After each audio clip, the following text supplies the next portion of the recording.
अस्सलाम वालेकुम नाजरीन। पिछली किस्त के आखिर में आपने देखा कि अर्तुगरुल ने आरिस को आज़ाद कर दिया था। इस किस्त के आगाज़ में सादतीन महापरी के पास पहुंचता है। उसके आते ही महापरी पूछती है, तुम सुल्तान को कैसे कत्ल करोगे सादतीन? सादतीन कहता है, जब सुल्तान कायसरी में अपने जानशीन का ऐलान करेंगे तो उसके बाद वो एक बड़ी परेड मुनक्कद कराएंगे। मैं साए की तरह उनके साथ होऊंगा। महापरी कहती है, मैंने पूछा है कि तुम अपना काम करने के काबिल कैसे होगे सादतीन? तुम उसकी फौज में कैसे घुसोगे? सादतीन कहता है, बावर्ची नसीरुद्दीन मेरी जेब में है महापरी खातून। महापरी हैरान होते हुए कहती है, सुल्तान का सबसे काबिल एतमाद आदमी जो उसके लिए खाना पकाता है और कभी उसे अकेला नहीं छोड़ता, ये नामुमकिन है। सादतीन कहता है, वो अपने गुनाहों और कमजोरियों के साथ मेरी जेब में है महापरी खातून, आज वो मेरी वजह से जिंदा है। महापरी कहती है, आप अपनी वफादारी के बदले में मेरे बेटे गियासुद्दीन से क्या चाहते हो? सादतीन कहता है, उनकी हुकूमत में एक ओहदा जो सुल्तान गियासुद्दीन की कमांड में हो। फिर सादतीन पूछता है, आप मलिका आदिला और उसके बेटे अरसलान का क्या करेंगी? महापरी कहती है, जब तुम सुल्तान को कत्ल कर दोगे उसके बाद मैं उन दोनों को भी कत्ल करा दूंगी। मैं उन्हें कभी कोनिया नहीं पहुंचने दूंगी। फिर सादतीन वहां से चला जाता है। दूसरी तरफ खुफिया गार में तीतन कहता है, खड़े हो जाओ, हम जा रहे हैं। यह सुनकर सब खड़े हो जाते हैं। इतने में अफसा और असलहान हरकत में आ जाती हैं।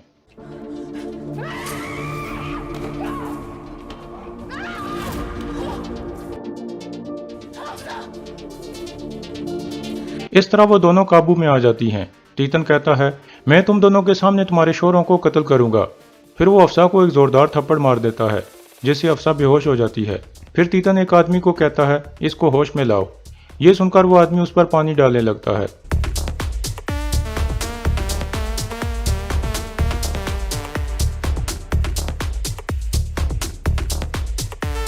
इसी दौरान बामसी अपने सिपाहियों को लेकर अंधी वादी में पहुंच चुका था।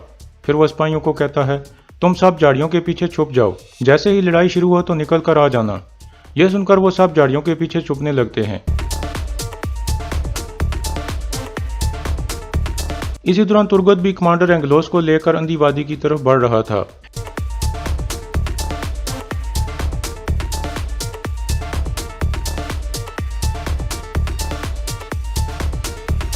कोनिया में अर्तुगरुल और हलीमा वापस रवाना होने के लिए चल पड़े थे। इसी दौरान आगे से सादतीन आ जाता है।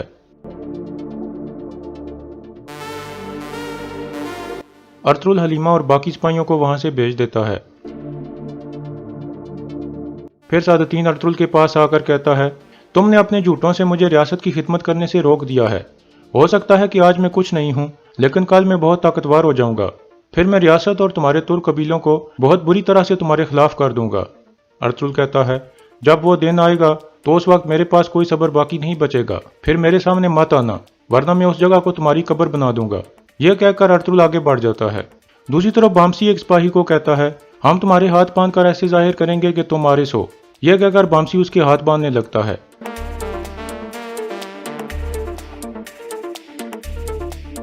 दूसरी तरफ आरिस घोड़े पर रवाना हो गया था।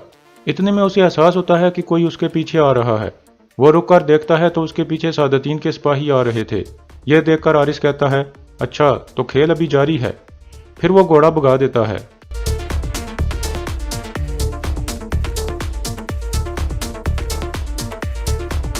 दूसरी तरफ बामसी बेसब्री से तीतन का इंतजार कर रहा था। एक सिपाही को बांधकर बिठा दिया गया था। इसी दौरान तीतन भी औरतों को लेकर आ रहा था। फिर वो रुककर अपने आदमियों को कहता है, कुछ आदमी मेरे साथ आओगे और बाकी छुपकर मेरे इशारे का इंतजार करोगे। हमने हर हाल में तुर्गत और बामसी को कत्ल करना है। इसके बाद तीतन कुछ आदमियों के साथ आगे बढ़ जाता है। थोड़ी देर बाद वो बामसी के सामने पहुंच जाता है।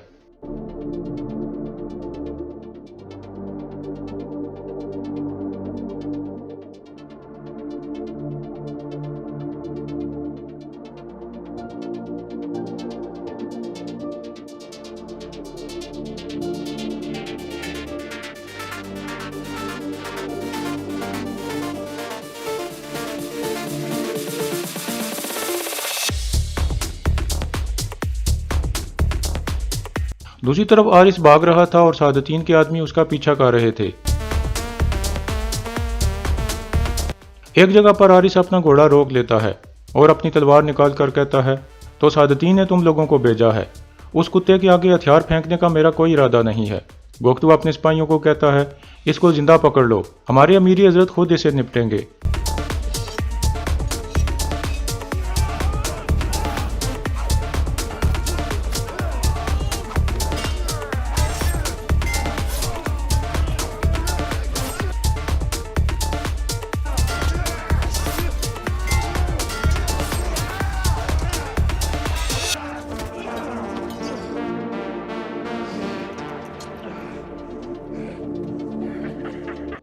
इस तरह आरिस कुछ सिपाहियों को मार देता है, लेकिन फिर काबू में आ जाता है। फिर गोख्तू अपनी तलवार निकालकर आगे बढ़ता है और आरिस को कहता है, हम उनको पसंद नहीं करते जो हमारे राज जान लेते हैं। तुम्हें पता है क्यों? क्योंकि जब वक्त आता है तो वो अपने राजों को इस्तेमाल करके हमें नुकसान पहुंचाते हैं, और तुमने हमें नुकसान पहुंचाया है, लेकिन तुम हमें कत्ल करने में नाकाम हो गए हो। अब तुम मरोगे। दूसरी तरफ बामसी तीतन को कहता है, या तो तुम बच्चों को अगवा करते हो या फिर औरतों को। क्या तुम मर्दों की तरह लड़ना नहीं जानते तीतन? तीतन कहता है, तुम जानते हो मैं ऐसा पहले कर चुका हूँ बामसी। सामसा को मैंने कत्ल किया था, क्या तुम्हें याद नहीं है? यह सुनकर बामसी उसे गालियां देने लगता है। फिर तीतन पूछता है, तुर्गत कहाँ है?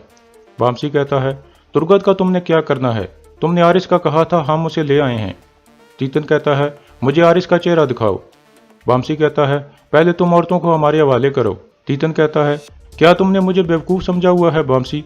आरिस का चेहरा दिखाओ वरना तुम्हें औरतों की लाशें मिलेंगी।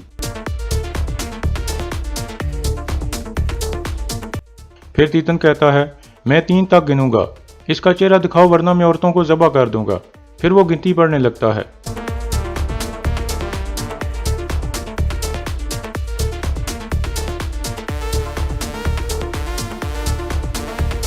इतने में तुर्गत कमांडर एंगलोस को लेकर वहां पहुंच जाता है।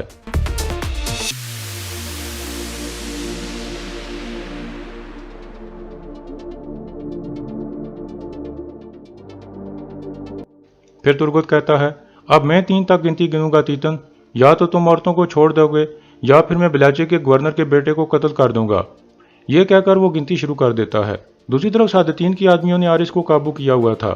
गोख्तू आरिस को कहता है, ना ही तुम्हारा शहंशाह तुम्हारे साथ है और ना ही तुम्हारी हुकूमत। अब कौन तुम्हें हमसे बचाएगा? Süleyman Şahoğlu Ertuğrul. Ertuğrul.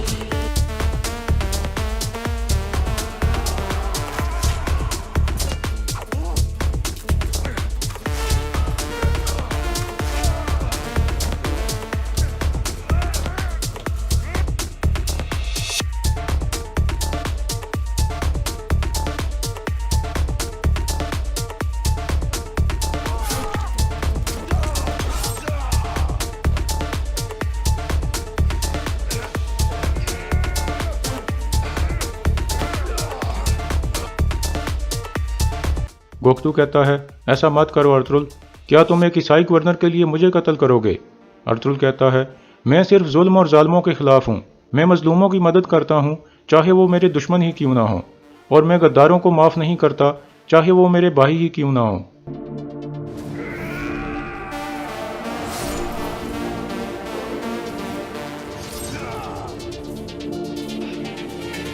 इस तरह गोख्तू और उसके सारे सिपाहियों का खात्मा हो जाता है।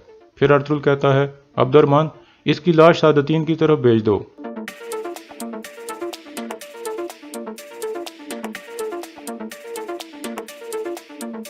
दूसरी तरफ तुर्गत गिनती गिन रहा था।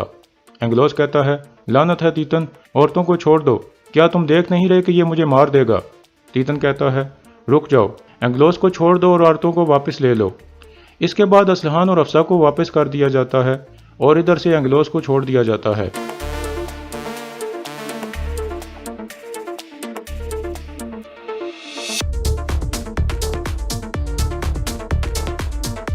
फिर तीतन कहता है, यह अभी ख़त्म नहीं हुआ, मैं दोबारा आऊँगा। तुर्गत कहता है, जब तुम आओगे तो हम तुम्हारा इस्तकबाल करने के लिए मौजूद होंगे। फिर तीतन अपने आदमियों के साथ वापस चला जाता है।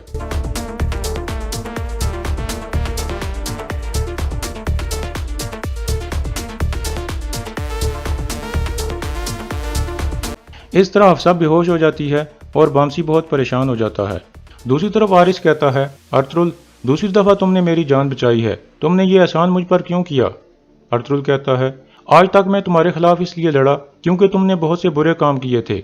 तुम जालिम थे और तुम्हें उसकी सज़ा मिल गई है, लेकिन इस दफ़ा तुम्हें मदद की ज़रूरत थी। हम मजबूरों का फ़ायदा नहीं उठाते, हम उनकी मदद करते हैं चाहे वो कोई भी हों। अब तुम अपने रास्ते जाओ।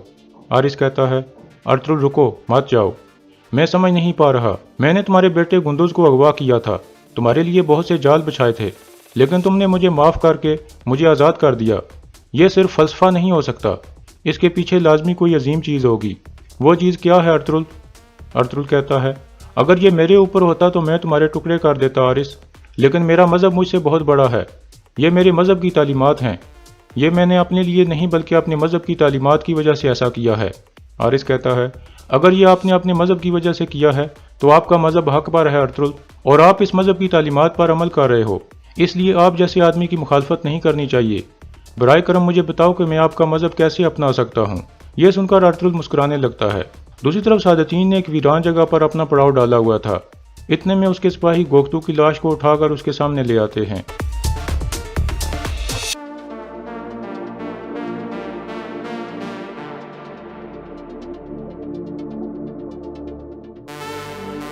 फिर सादतीन पूछता है, कैसे हुआ ये? एक सिपाही कहता है, हम नहीं जानते अमीर हजरत, लाश हमें एक दरख्त के नीचे मिली है। सादतीन दिल में कहता है, आह अर्तुल, तुम अपने करतूतों का हिसाब चुकाओगे। मैं तुम्हें महल के दरवाज़ों पर लटका दूंगा ताकि तुम्हें सब देख सकें। दूसरी तरफ अर्तुल कहता है, क्या तुम्हें यकीन है आरिस, तुम इस तरह के फैसले जल्दबाजी में नहीं कर सकते? आरिस कहता है, हत्ता कि मेरे बेहतरीन दोस्त ने भी मेरे लिए वो नहीं किया जो आपने किया है अर्तुल। अब मेरे पास खोने के लिए कुछ नहीं है। हो सकता है कि खुदा ने तुम्हारी दोस्ती और मज़हब को मेरे लिए आखिरी मौके के तौर पर भेजा हो। मैं इस मौके को ज़ाया नहीं करना चाहता। बराए करम मुझे बताओ कि मैं आपके मज़हब को कैसे अपना सकता हूँ। अर्तुल कहता है, घुटनों के बल बैठ जाओ आरिस।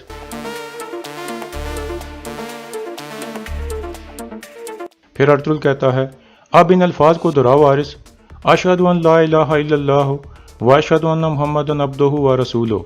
इस तरह आरिस कलमा पढ़कर मुसलमान हो जाता है।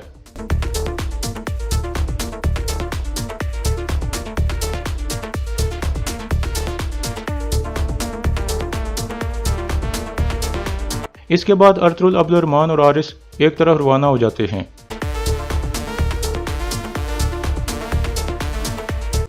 एक जगह अर्तुल का काफिला रुका हुआ था और वो सब अर्तुल का इंतजार कर रहे थे।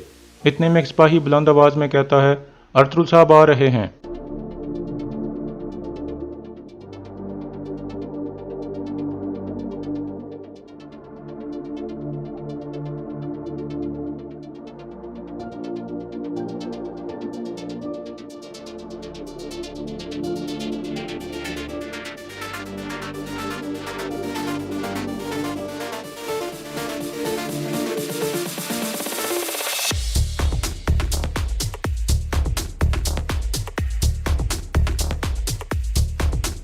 फिर हलीमा कहती है, आरिस यहाँ क्या कर रहा है अर्तुल?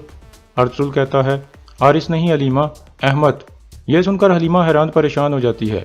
फिर अर्तुल कहता है, अहमद ने अपनी बुरी आदतों को छोड़कर अल्लाह के रास्ते को चुन लिया है। लेकिन हलीमा को यकीन नहीं आता और वो अपनी तलवार उठा लेती है और फिर कहती है, मुझे इस पर यकीन नहीं है। इसने जो काम किए हैं इसके बाद मैं ये कैसे मान लूँ? यह सुनकर आरिस चलकर हलीमा के आगे बैठ जाता है। आरिस कहता है, हलीमा खातून, मैंने आपके बेटे और आपके कबीले के साथ जो किया है उसके लिए मुझे माफ़ कर दें। और अर्तुल साहब के बहादुर सिपाहियों, मैं आप सब से भी माफ़ी मांगना चाहता हूँ। मैंने अपनी सारी ज़िंदगी ज़ाया कर दी। अब से मैं एक सिपाही बनकर इस्लाम और अर्तुल साहब की खिदमत करना चाहता हूँ।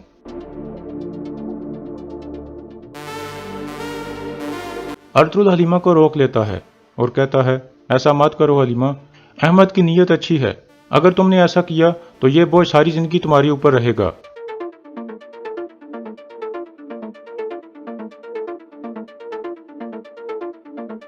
फिर हलीमा कहती है, तो फिर अल्लाह तुम्हारे पिछले गुनाह माफ़ करे अहमद अल्प, अब से तुम अल्लाह के रास्ते पर हमारे भाई हो। अहमद कहता है, आपका शुक्रिया हलीमा खातून। फिर अर्तुल साहब से मुखातिब होकर कहता है, सादतीन ने अपने कुत्ते गोख्तू को आरिस को कत्ल करने के लिए भेजा था। वो अहमद को मारने ही वाला था कि मैंने उसे मार दिया। सादतीन की सरकत से वाज़ेह हो गया है कि अभी उसके फितनों का खात्मा नहीं हुआ। मेरे ख्याल में हमारे सुल्तान की जान खतरे में है। इस तरह की सूरत हाल में कबीले वापस जाना मेरे लिए नामुमकिन है। सिपाहियों, मैं हलीमा सुल्तान को आपकी अमानत में सौंपता हूँ। मैं वापस सुल्तान के पास जाकर उन्हें इस संगीन सूरत हाल के बारे में आगाह करना चाहता हूँ। अल्लाह आप साहब की हिफाजत फरमाए। फिर अर्तुल हलीमा को कहता है, अहमद तुम्हें वो जगह दिखाएगा जहाँ तीतन रहता है। तुम कबीले जाकर सबको आगाह कर देना। तुर्गत और बामसी साहब संभाल लेंगे। फिर अहमद जमीन पर नक्शा बनाकर उस खुफिया गार के बारे में बताने लगता है।